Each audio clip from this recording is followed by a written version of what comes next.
L'approche principale, c'est de mettre en valeur ce joyau qu'est la Grand Place. Et donc il y a un nombre de sculptures, d'éléments architecturaux tellement magnifiques qu'en fait avec la lumière, on ne peut que les révéler. Ça sera la première fois que tous les bâtiments seront éclairés.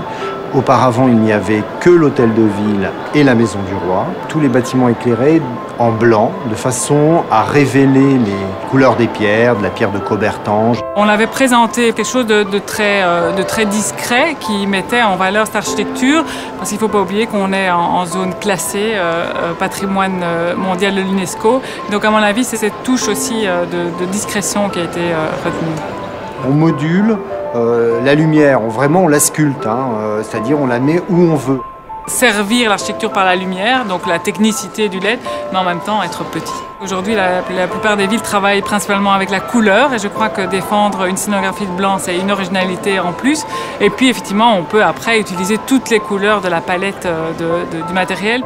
C'est magnifique, ça nous fait rêver avec les lumières.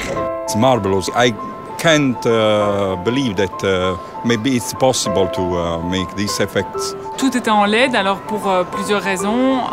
D'abord, effectivement, pour des raisons de consommation. On va éclairer 27 bâtiments avec la même énergie quand on n'en a éclairé que 2.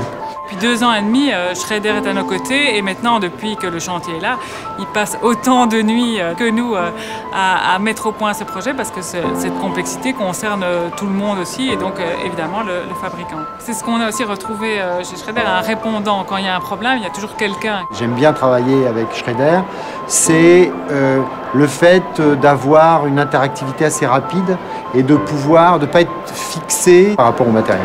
Ça, c'était aussi un élément très important.